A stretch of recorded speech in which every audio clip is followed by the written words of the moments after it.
Hello friends, चंद्र उदय classes में आप लोगों का स्वागत है। आज हम महात्मा गांधी से संबंधित मेन फैक्ट्स पढ़ने वाले हैं जो परीक्षाओं में महात्मा गांधी से संबंधित यहाँ से क्वेश्चन आते रहते हैं।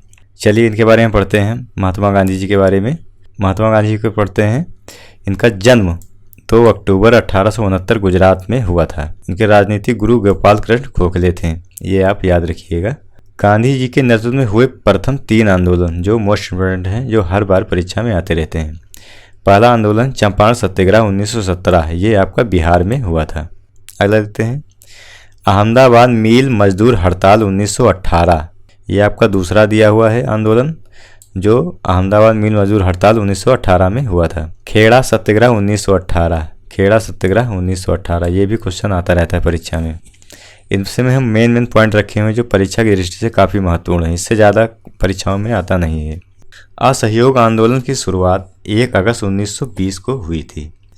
अगला देखते हैं गांधी जी ने सबने आज्ञा आंदोलन की शुरुआत दांडी 12 मार्च 1930 से किया। ये आप डेट याद रखिए जो बहुत इम्पोर्टेंट है। इनकी हत्या के बारे में पढ़ते हैं।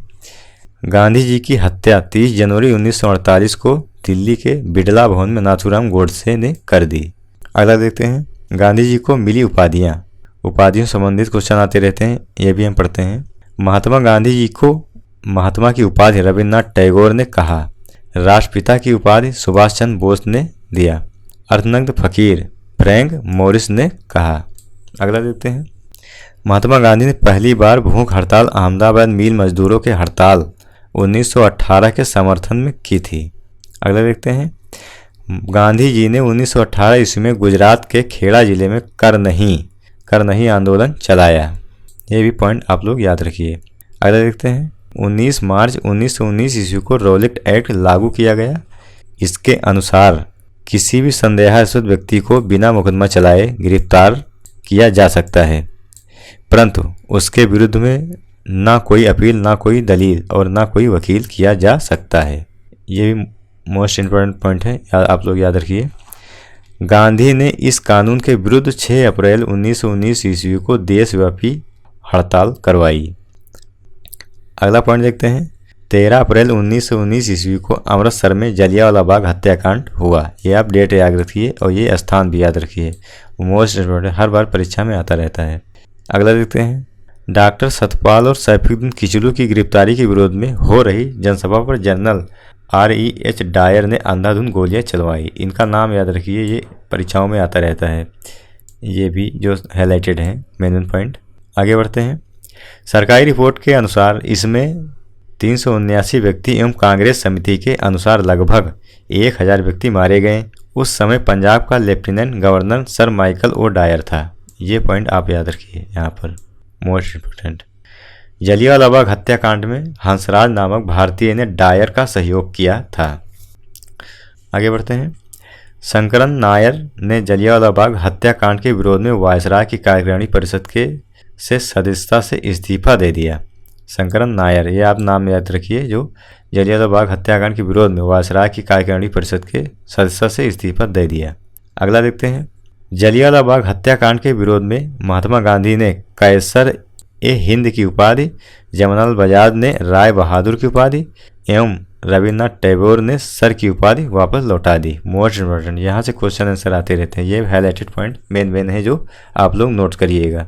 जलियांवाला बाग हत्याकांड की जांच के लिए सरकार ने 19 अक्टूबर 1919 ईस्वी में लॉर्ड हंटन की अध्यक्षता में एक कमेटी का गठन किया। इसमें 5 अंग्रेज एवं 3 भारतीय सर चिमनालाल सीतलवाड़, शहबाजादा सुल्तान अहमद एवं जगन नारायण सदस्य थे। इसमें 5 अंग्रेज एवं 3 भारतीय सर चिमनालाल सीतलवाड़, साहबजादा सुल्तान अहमद एवं जगन नारायण सदस्य थे। आगे बढ़ते हैं 5 फरवरी 1922 ईस्वी को गोरखपुर जिले के चौरी चौरा नामक स्थान पर असहयोग आंदोलनकारियों ने क्रोध में आकर थाने में आग लगा दी, जिससे एक थानेदार एवं 21 सिपाहियों की मृत्यु हो गई। इस घटना से दुखित होकर गांधी ने 11 फरवरी 1922 ईस्वी को असहयोग आंदोलन स्थगित कर दिया। इस समय महात्मा गांधी बारदौली में थे। मोस्ट इम्पोर्टेंट क्वेश्चन यहाँ से आते रहते हैं हमेशा। आगे बढ़ते हैं 13 मार्च 1922 ईस्वी को गांधी जी को गिरफ्तार कर 6 वर्ष की कड़ी कारावास की सजा सुनाई गई। स्वास्थ्य संबंधी कारणों से गांधी को 5 फरवरी 1924 ईस्वी को रिहा कर दिया गया। आगे बढ़ते हैं। आगे बढ़ने से पहले हम बता दें, अगर वीडियो अच्छा लग रहा हो तो सब्सक्राइब और लाइक और शेयर जरूर कर दीजिए मेरे भाइयों मित्रों, बहुत मेहनत लगी है बनाने में इसको। आगे बढ़ते हैं। 1922 ईस्वी के मेवाड़ भील आंदोलन का नेता मोतीलाल तेजावत था। ये मोस्ट इम्पोर्टेंट ये भी दिया हुआ है जो हाईलाइटेड पॉइंट है। 1923 ईस्वी में इलाहाबाद में चित्तरंजन दास एवं मोतीलाल नेहरू ने कांग्रेस के अंतर्गत स्वराज पार्टी की स्थापना की। स्वराज पार्टी की स्थापना 1930 ईस्वी में इलाहाबाद में चित्तरंजन दास एवं मोतीलाल नेहरू ने की। आगे बढ़ते हैं। महात्मा गांधी सिर्फ एक बार कांग्रेस के बेलगांव अधिवेशन 1924 ईस्वी में इसके अध्यक्ष बने। वेरी मोस्ट इम्पोर्टेंट, स्टार लगा लिए, हर बार परीक्षा में पूछा जाता है।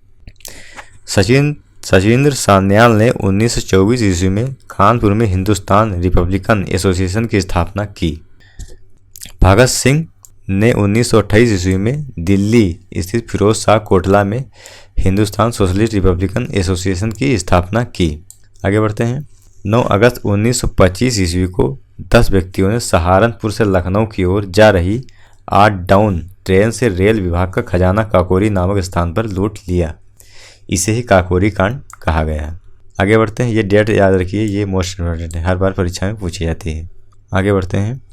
सरकारी खजाना लूटने का विचार राम प्रसाद बिस्मिल का था। इसमें राम प्रसाद बिस्मिल, राजेंद्र लाहिड़ी, रोशन सिंह एवं अशफाक उल्लाह खां को दिसंबर 1923 ईस्वी में फांसी दे दी गई एवं सचिन सान्याल को आजीवन कारावास की सजा मिली।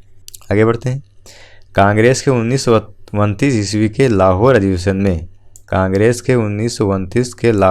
में पूर्ण स्वराज का अपना लक्ष्य घोषित किया गया।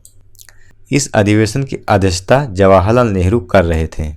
आगे बढ़ते हैं। 31 दिसंबर 1929 ईस्वी को रात के 12 बजे जवाहरलाल नेहरू ने रावी नदी के तट पर नवग्रहित तिरंगे झंडे को फहराया। इसी अधिवेशन में 26 जनवरी 1930 ईस्वी को प्रथम स्वाधीनता दिवस के रूप में मनाने का निश्चय किया गया। इसी के साथ प्रत्येक वर्ष 26 जनवरी को स्वतंत्रता दिवस के रूप में मनाए जाने की परंपरा शुरू हुई। आगे बढ़ते हैं। 12 मार्च 1930 ईस्वी को गांधी ने अपने 79 समर्थकों के साथ साबरमती स्थित अपने आश्रम से लगभग 322 किलोमीटर दूर डांडी के लिए प्रस्थान किया।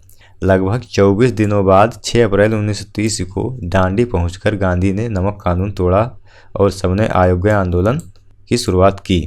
आगे बढ़ते हैं। सुभाष चंद्र बोस ने गांधी के नमक सत्याग्रह की तुलना नेपोलियन के एल्वा से पेरिस यात्रा से की। आगे बढ़ते हैं। 4 मार्च 1931 ईस्वी को गांधी इरविन पैक्ट हुआ। इसके बाद गांधी जी ने सबने अयोग्य आंदोलन स्थगित कर दिया। 4 मार्च 1931 ईस्वी को गांधी इरविन पैक्ट हुआ। इसके बाद गांधी जी ने सबने अयोग्य आंदोलन स्थगित कर दिया। गांधी इरविन समझौता को दिल्ली समझौता के नाम से भी जाना जाता है। आगे बढ़ते हैं। 1931 ईस्वी में सरदार वल्लभ भाई पटेल की अध्यक्षता में हुई कांग्रेस के कराची अधिवेशन में पंडित जवाहरलाल नेहरू ने मूल अधिकारों व आर्थिक कार्यक्रम पर संकल्प प्रारूपित किया। आगे बढ़ते हैं। इस प्रस्ताव को बनाने में एम राय ने नेहरू की मदद की थी। इसी अधिवेशन में गांधी इरविन पैक्ट को स्वीकार किया गया एवं गांधी जी को द्वितीय गोलमेज सम्मेलन में भाग लेने की अनुमति प्रदान कर दी गई। आगे बढ़ते हैं। इसी समय गांधी ने कहा था, गांधी मर सकते हैं परंतु गांधीवाद नहीं। नोट में दिया हुआ है जो परीक्षा की दृष्टि काफ़ी महत्वपूर्ण है। प्रथम गोलमेज सम्मेलन 12 नवंबर 1930 ईस्वी में, तृतीय गोलमेज सम्मेलन 17 नवंबर 1932 ईस्वी में हुआ। आगे बढ़ते हैं। 3 गोलमेज सम्मेलन के समय इंग्लैंड का प्रधानमंत्री जेम्स रैमजे मैकडोनाल्ड था। ये भी हाईलाइटेड क्वेश्चन जो बहुत बार परीक्षा में आया है। आगे बढ़ते हैं। दूसरा गोलमेज सम्मेलन 7 सितंबर 1931 ईस्वी से 1 दिसंबर 1931 ईस्वी तक हुआ। महात्मा गांधी ने कांग्रेस के प्रतिनिधित्व के रूप में इसमें भाग लिया, परंतु यह सम्मेलन सांप्रदायिक प्रतिनिधित्व के कारण असफल रहा। गांधी SS राजपूताना जहाज से लंदन पहुंचे थे और बेंस टियाना नामक इटली के पोस्ट से वापस भारत लौटे। आगे बढ़ते हैं। डॉक्टर भीमराव अम्बेडकर को लंदन में हुई तीनों गोलमेज सभाओं में अछूतों के प्रतिनिधि के रूप में बुलाया गया। आगे बढ़ते हैं। दूसरे गोलमेज सम्मेलन की असफलता के बाद गांधी ने 3 जनवरी 1932 पुनः सविनय अवज्ञा आंदोलन प्रारंभ कर दिया।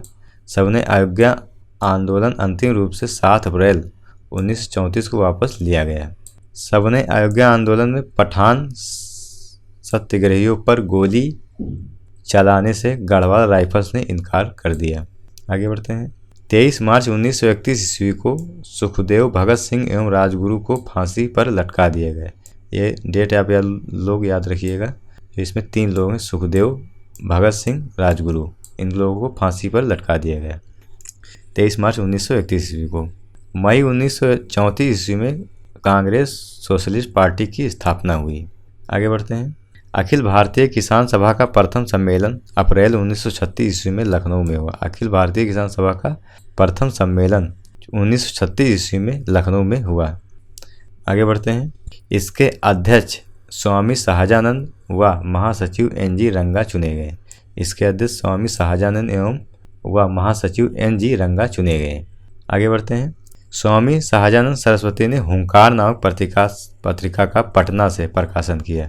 ये भी हाईलाइटेड पॉइंट है जो आप लोग ध्यान रखिए। यह किसान आंदोलन की पत्रिका थी।